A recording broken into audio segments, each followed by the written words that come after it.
Class 10th के सभी विद्यार्थी यहाँ पे ये सभी क्वेश्चन कंप्लीट कर लेंगे। आपकी त्रैमासिक परीक्षा का 10वीं के विज्ञान के सभी क्वेश्चन लेकर के आ चुके हैं। ये क्वेश्चन जरूर कंप्लीट करने इनमें से एक भी नहीं छोड़ना है। यहाँ पे इंपॉर्टेंट मॉडल पेपर है आपका, देख सकते हैं। शुद्ध जल का पीएच मान होता है, तो शुद्ध जल का पीएच मान होता है 7। आंसर याद रखेंगे 7 होता है शुद्ध जल का पीएच मान। इसके बाद आपका दिया गया है अगला क्वेश्चन, यानी कि शुद्ध जल उदासीन होता है तो उसको 7 ही होगा, है ना। आंसर 7 रहेगा। इसके बाद चाकू आसानी से कौन सी धातु काटी जा सकती है? चाकू से आसानी से कौन सी धातु काटी जा सकती है? तो जो पारा धातु है ना, वो चाकू से आसानी से काटी जा सकती है। आंसर रहेगा कीटभक्षी पौधा है।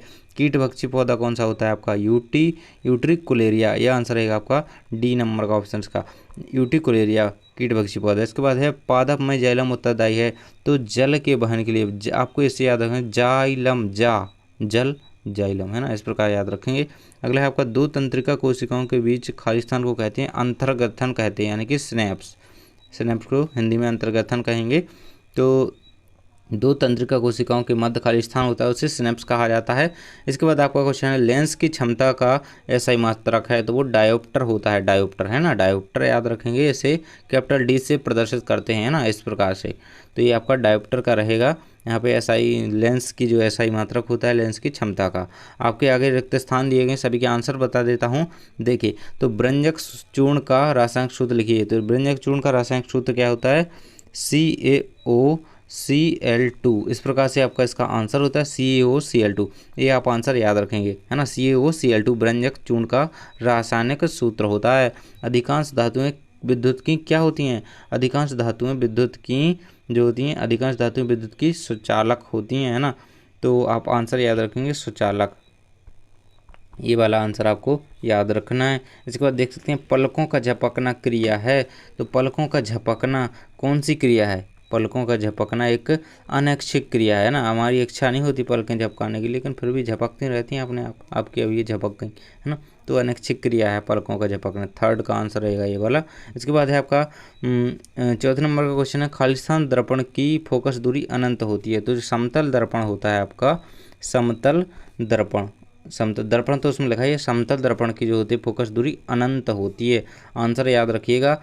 एक अश्वशक्ति बराबर क्या होता है? 746 वाट होता है। 746 वाट आंसर याद रखेंगे। 746 वाट बराबर 101 अश्वशक्ति। एक अश्वशक्ति बराबर 746 वाट। अगला है आपका अपशिष्ट पदार्थों का शरीर से बाहर निकलना, है ना, निष्कासन।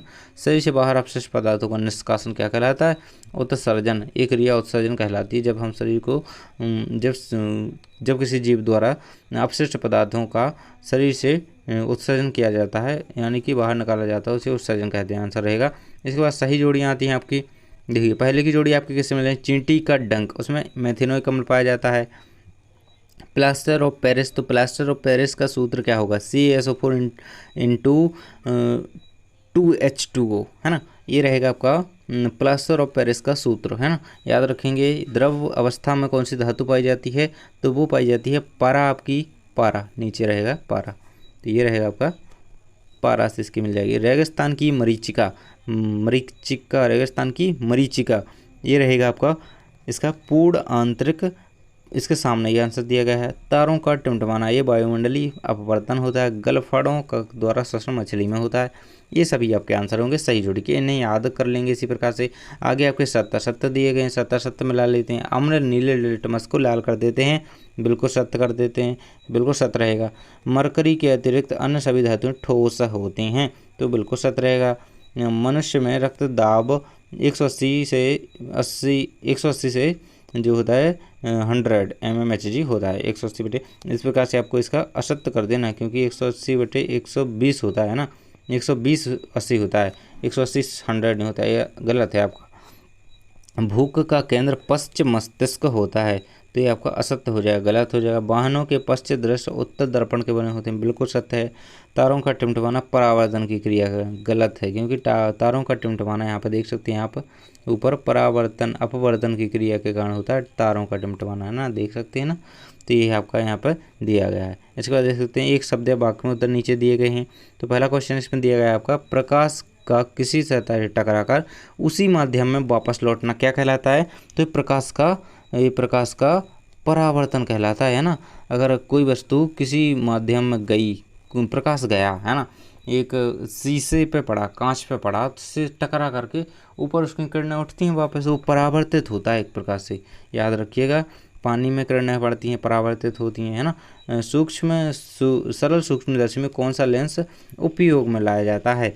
सरल सूक्ष्मदर्शी में जो होता है वो उत्तल लेंस है, उपयोग में लाया जाता है, उत्तल लेंस। आपको आंसर याद रखना है, सरल सूक्ष्मदर्शी में उत्तल लेंस यूज किया जाता है।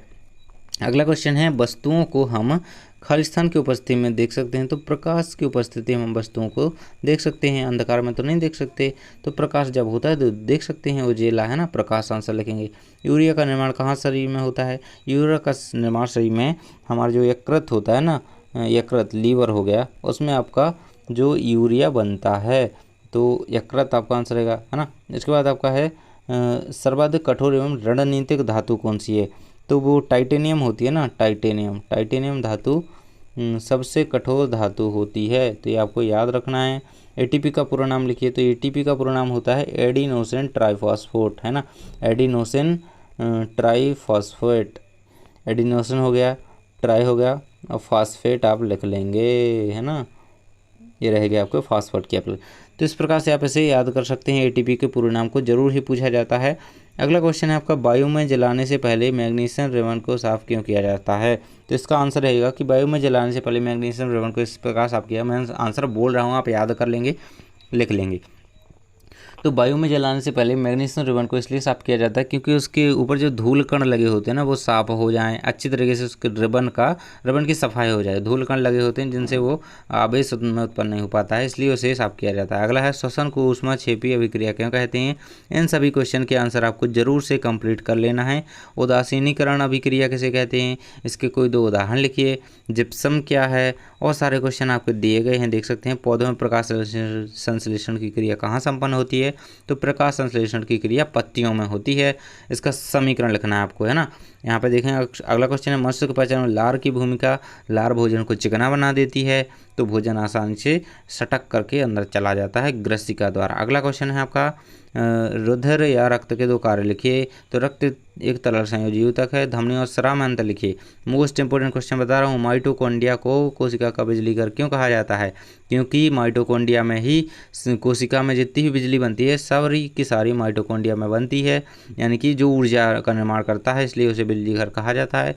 जाइलम और फ्लोएम में अंतर लिखिए। तो 2 अंतर आपको इनमें याद होने चाहिए। जाइलम करता है जल का वहन, फ्लोएम करता है भोजन का वहन। तो जाइलम ये दोनों संवहन ऊतक होते हैं। आंसर याद रखेंगे। तंत्रिका कोशिका का नामांकित चित्र। हमने पूरा वीडियो इंपोर्टेंट साइंस का वीडियो अपलोड कर दिया, सभी क्वेश्चन के आंसर बताए हैं, जा करके देख लीजिए। मानव हृदय का नामांकित चित्र कुछ दिन पहले मैंने वीडियो अपलोड किया था, बहुत ही इंपोर्टेंट के साथ बताया था, तो देख लेंगे। सभी क्वेश्चन इस प्रकार से हैं आपके, ये सारे क्वेश्चन मैं अगले वीडियो में सभी कंप्लीट करवा दूंगा। तो थैंक्स फॉर वॉचिंग, मिलते हैं अगले वीडियो में। चैनल को सब्सक्राइब कर लें, टेलीग्राम ग्रुप ज्वाइन कर लीजिए।